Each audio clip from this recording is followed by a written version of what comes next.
Good morning, everyone. I'm on my way to physio, and as it seems that I always seem to be able to just put the old phone in the tripod and have a little chat with you while I'm on my way to the rehabilitation, shall we say. So today, beautiful day. I am currently about 5 minutes into my drive, so it gives me plenty of time to have a chat with you guys about, well, I thought we've touched on my early life, and this isn't, I've got nothing really to tell more than anyone else, but I'm just trying to let people know, what I'm about, where I'm from, etc, etc.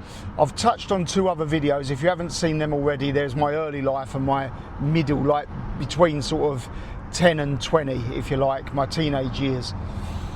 So I'm going to start from sort of around the 20 mark. I was in insurance and left the insurance place to go and run my parents' pub. I thought I'd have a change, see how things were, and see if I enjoyed the pub trade. My parents have been publicans for many, many years. So I just thought, do you know what, I'll go into it. I originally started working in the bar a little bit to see if I could, handle it and deal with bits and bobs. And then I went to assistant manager and eventually manager of the bar. I believe that a lot of my maths came from working in the pubs, where the old school pubs where you had a till. This was before all the EPOS systems, where you just type in gin tonic, and you don't have to add it up at all, and then it tells you at the end your drinks order comes to 20 quid. Do you see what I mean? Mine had to add up like the 164, 238, 172. I had to add it all up in your head. Anyway, so that was what I started doing. I come out of the insurance business and started with my then wife Kim running we wasn't actually married at the time, but running a pub in Hornchurch. It was then called the Cricketers. That's changed hands on a few occasions since my parents had it. It was a carvery stroke pub, so we had a pub area, and then there was a sort of pre-drinks bar for a restaurant as well. Very popular. On the Christmas day, we used to get sold out for the following Christmas day. That's how popular it was. Carvery dinners, you couldn't really beat it in the UK. Obviously, being the colder weather, everyone fancies a Sunday roast and roast during the week. So that was the earlier part of that time of my life. I went into that business. Myself and Kim ended up splitting and going our separate ways. I was then back in insurance for a while. I was become a manager of the insurance office, which I was in. It was in Romford in Essex. Then you have to bear with me here, guys, because I'm doing this all off the top of my head. I'm not reading it. I then met my next wife, shall we say, my next girlfriend, who ended up becoming my wife, Nadia, and I was in the manager's position at work, and I met her at work. That's basically where that one started. We started seeing each other, got engaged for a second time. Didn't learn my lesson the first time. Only joking.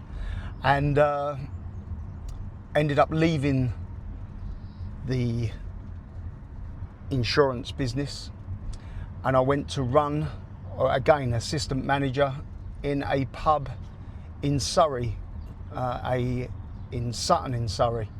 It was called the Moon on the Hill, which is a public house owned by Wetherspoons, the Wetherspoon organisation, Timothy Martin. The pub was an interesting time. I was the assistant manager, and I guess because I could handle myself a little, the manager on duty used to call me if there was any aggro and I was upstairs, because it was a living accommodation, so they used to come call me and I had to go downstairs and throw a few people out at times. There was the doorman, we had security and doorman, but that was only on a Friday and Saturday night, and special events and stuff like that. But the up and all of it, the crux of it was I was there for about 9 months, I believe, and myself and Nadia. There was a few reasons why we ended up leaving. I mean, we had a bit of aggravation on New Year's Eve. There was about 30 guys come in. They come in twos and threes, so they wasn't picked up. They went upstairs. It was a very busy night. I mean, there was 3 floors to this pub. They went upstairs and they were smoking in the no smoking zone. Obviously, with Wetherspoons, you have loads and loads of CCTV. So I had to go up to them, being the assistant manager on that night. We had our managers in as well, but again, they didn't really deal with conflict. So I went up to them and asked them, they've got to stop smoking. And that was the situation. Do you know what? I've actually just gone the wrong way. How brilliant. How brilliant. That's me talking, not concentrating on where I'm going. So I've just got to take a quick detour. So on the New Year's Eve, we had about 25, 30 guys. I can't really remember now. It was quite some time ago. They all started smoking. I went up to them and warned them, yeah, won't smoke. And then they were bringing bottles of vodka out of their bags. Again, clear as day on CCTV. So, you know, I'm going a bit of a back route that I don't really know here. So I had to speak to them again and said, look, you know, final warning, guys, it's New Year's Eve. If you don't continue, you know, to obey, like, the rules are up here, this is a no smoking zone. You're constantly smoking. Anyway, then I went into the toilets and 3 of them had thrown up in the toilets. It was just that type of night. I couldn't then obviously leave it. So I had 2 doormen on and myself, and we had to ask them to leave, which they blatantly just turned around and said, we're not leaving. So anyway, I won't go into the full details, but let's put it this way. The next day, I had my head office on the phone saying that there was some problems. There was a fight, and, you know, I don't really know the full score of what happened with the other guys, but a few of them left a little bit different to they came in, I guess, should we say. So anyway, all that aside, they started having a go at the way I was running the pub. This was the head office. I did correct them at the time and said, look, what was you doing on New Year's Eve? They said, that's nothing to do with it. I said, well, I was running one of your pubs and we had a lot of problems in there. I didn't have hardly any backup. We tried to phone the police. They were very busy because it being New Year's Eve. Cutting a long story short, with a couple of other things, they used to ask my, she was my fiance at the time, Nadia, when people were leaving the pub, she had to stand by the door and make sure no one left with a glass or a bottle, which I wasn't having. I just thought that that was not the right thing for a lady to do. I did say to them, I'm not putting up with that. They said, well, it's part of the job. I said, well, as far as I'm concerned, mate, you can lump your job. So that's when I left there. And then I decided to start my own business up. I borrowed some money off of my parents, and I started a small 8-foot by 8-foot unit in Romford railway station, in Romford in Essex, doing cheque cashing. Now, cheque cashing this was about, well, in fact, I can tell you, it was 1998 that that business started, in August 98. I started from scratch. My father helped build the unit. Obviously there was, you know, some specialists that had to come in and do some bits and bobs. Very, very small unit, but it had to be mega, mega secure. So it was a bit like a bank, basically. So we purchased some closed down Halifax Building Society banking equipment. So the bulletproof glass, which was about that thick. Again, there's a story with how that was installed, but I can't really go into it because I don't really want to get anyone in trouble. So anyway, it was about 2¼ inches thick, this glass, bulletproof, of course. And, you know, the security counters had all steel in them, and, you know, we had panic buttons for the alarms, we had safes, we had CCTV, all the usual bits and bobs. Anyway, cheque cashing, basically in a nutshell, is where someone will bring you a cheque from their employer. We would then cash that cheque instantly for cash, less a commission. That commission was on average 5 or 6%. So let's just say let's say keeping it round figures, it was £300. We would take £30 off of them and give them, for, 270 quid. Sorry, there's £30. £300 would be 15 quid, sorry. Apologies, I'm driving, I'm not really thinking. So we'd take the 15 quid and we'd give them £285 in cash. So basically a very busy day was on a Friday. Everyone got paid weekly back then by cheque. Had a lot of builders, people that didn't want to wait for, the bank to clear the cheque, which used to take a week at that time.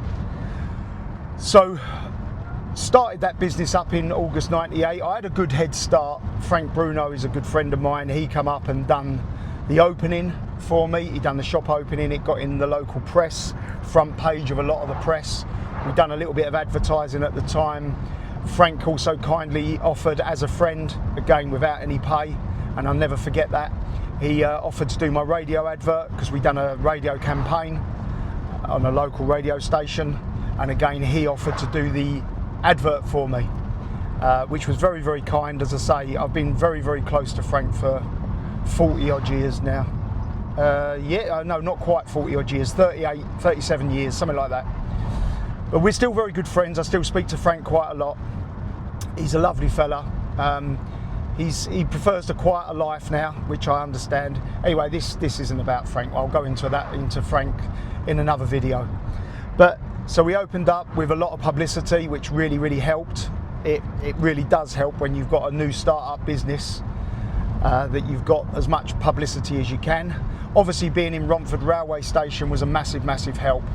We hit our target. Well, I had a target in my mind when I first opened the business that, I won't go into specifics, but if we could hit this much money every week, it would give us a nice living. We could pay all our bills and everything else. I mean, at the time, my rent on the unit was £70 a week plus VAT, so it was £84 a week, which for a prime location, although it was very, very small and could only, you couldn't open a shop in there. This was like a large cupboard, but that's all you needed. We didn't need loads and loads of room. We wasn't selling anything as such. We was just doing check cashing. We ended up doing a bit of Western Union transfers and a bit of money exchange and bits and bobs like that during the buying a little bit of gold and bits and bobs. We used to do payday loans, all that sort of stuff. But that was all, like, as I say, I'm going back into another lifetime. That's how long ago it was. But like I say, we hit our. I had it in my mind what I wanted it to achieve in turnover wise, and we hit that in our third week.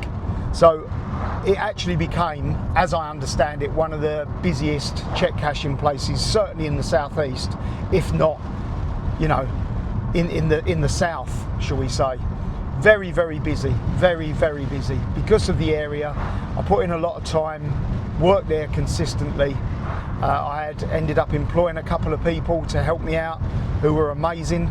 I will give them a shout out in case they ever see this. I had Natalie, Jasmine, Zoe, a few others. I mean, I'm going to get shot now for not remembering everyone.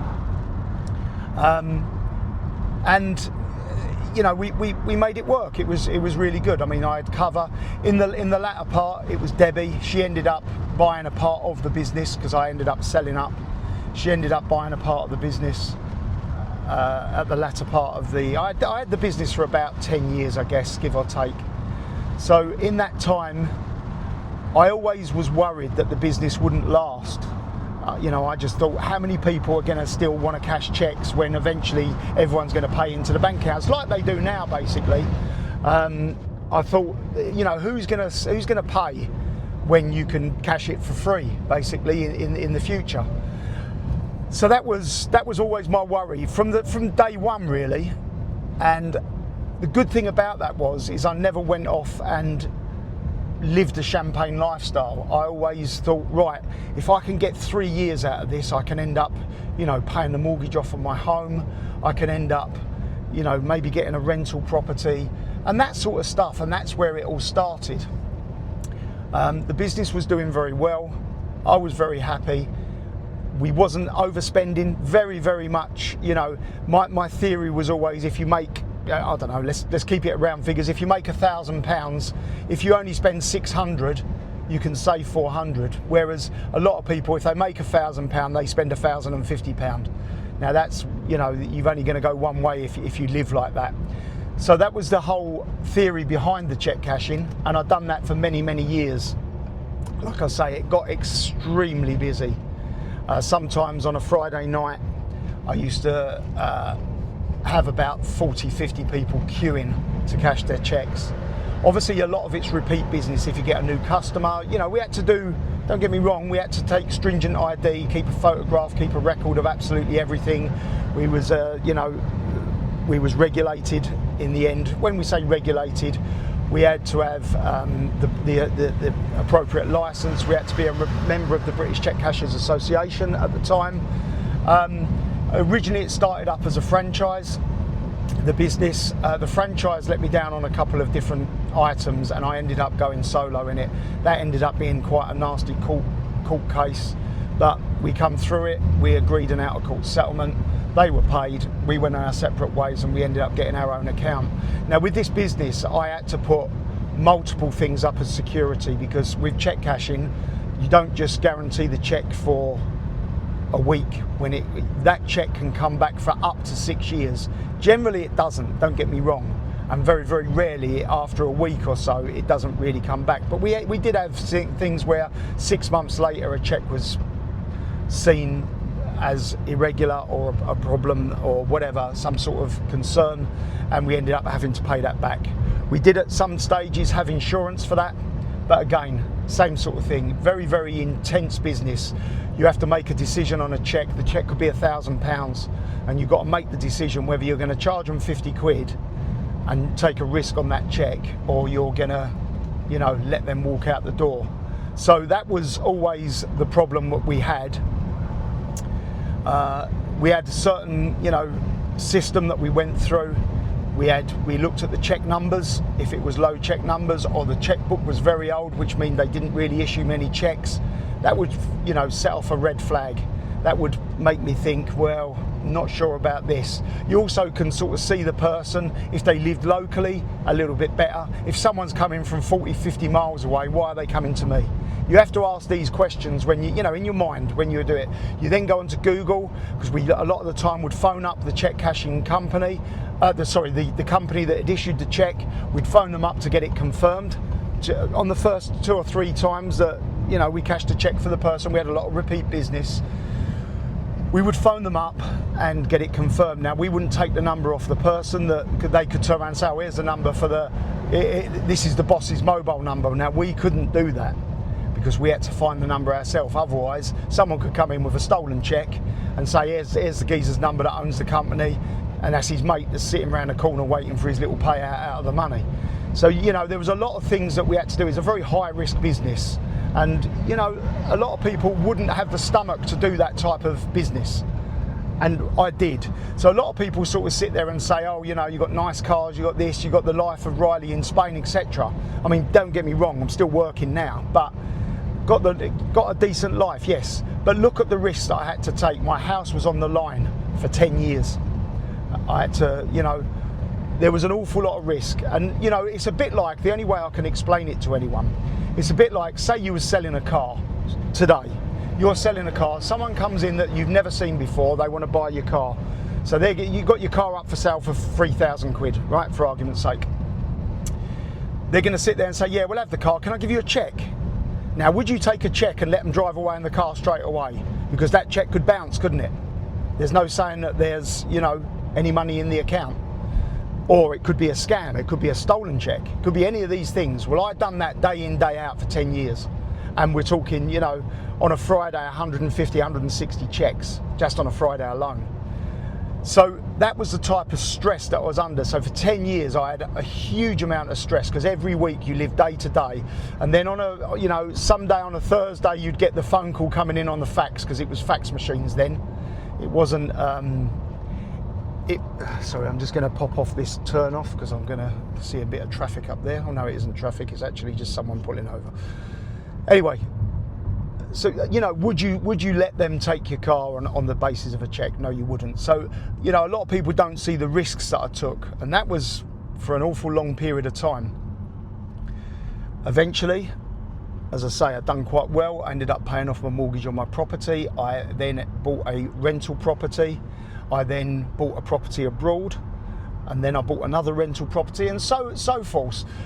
I mean, I didn't go out spending the money I was earning, and then any money that the rentals were making would go in the account to sort of go towards the next rental property. And then I started building up a portfolio.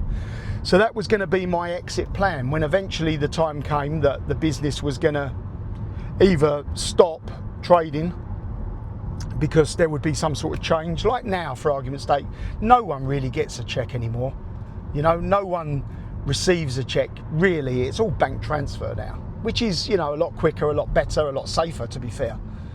But that was always my worry, that was going to come during the time that I owned that business. And in the end, I took a partner in, which was my then wife, Nadia's dad. He came into the business, which gave me a fair amount of time off every year. We sort of worked it 1 week on, 1 week off, or 3 weeks on, 3 weeks off, a month on, 2 months on, you know, that type of stuff. So I got plenty of time off. That was at the time when I first started having children with my wife. So, you know, that was 24, 25 years ago. In the end, my ex-wife, who became my ex-wife, unfortunately, her father ended up buying me out with the help of the employee that went in with him to buy me out.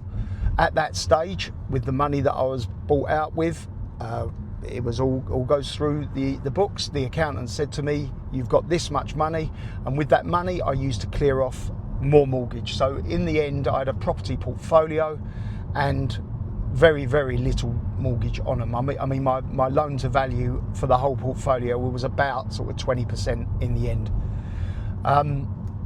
So that was 10 years basically. I ended up buying a property in Tenerife and going out there regularly because my children at that time were preschool age. So we had a lot of holidays out there for, you know, a few weeks at a time, went out there for school holidays, because obviously my partner in the business didn't want school holidays. That didn't work for him and it worked for me. So it was a really good working relationship, and we still speak to this day. So I'm just giving you a little bit of a, you know, during this time I had my daughter was my firstborn and my son, and that was the time when I was, you know, making progress in life. I was buying properties whenever I could.